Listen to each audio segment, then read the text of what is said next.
Saya buat satu rak untuk anak-anak lah, untuk simpan buku dia orang. Saya letak ruang tamu sebab senang saya nak monitor anak-anak buat kerja sekolah. Saya buat satu sudut untuk anak saya lah, untuk simpan buku, untuk study. Saya letakkan meja sekali dengan rak buku. Ruang tamu dekat area rak TV.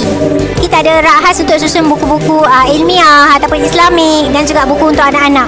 Saya buat satu sudut informasi dan juga sudut akademik. Di satu sudut tu kecil dari rumah saya bersebelahan dengan bilik tidur.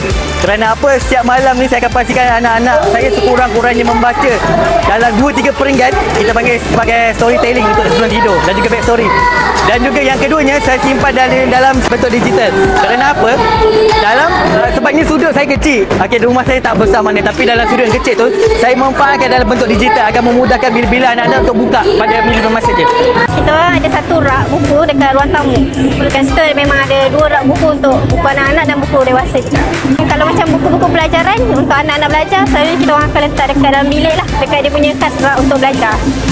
Kalau ikutkan di rumah, kalau buku-buku banyaknya letak di ruang tamu lah. So kebanyakannya di rak tu bersusun lah di ruang tamu. Buku-buku tu saya simpan dekat ada satu bilik. Tu saya sediakan satu rak lah untuk buku saya punya tidur. Lalu saya simpan dalam bilik, dalam box macam tu.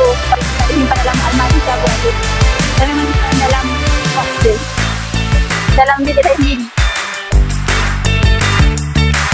Pernah ada nak buat mini library untuk diri sendiri macam satu bilik untuk diri sendiri, satu bilik untuk buku-buku tu semua. Memang cita-cita saya sendiri. Okey, kerana apa? Saya dah ada perancangan untuk tempoh dalam masa 5 tahun insya-Allah untuk wujudkan satu bilik khas mini library kepada semua orang. Tak kisahlah sama ada anak-anak, keluarga ataupun kawan-kawan datang rumah. Masa kecil memang ada satu bilik kita orang buat satu playroom.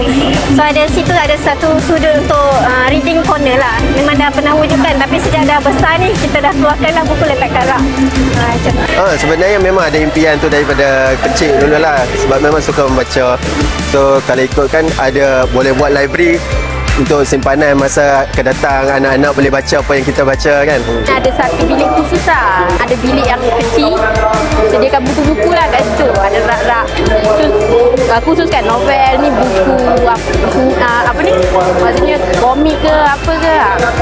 Ada impian tu sebab ada anak 2 orang yang masih kecil lagi yang perlu dididik. So kita ada impian untuk jadikan satu bilik tu adalah bilik untuk diorang belajar.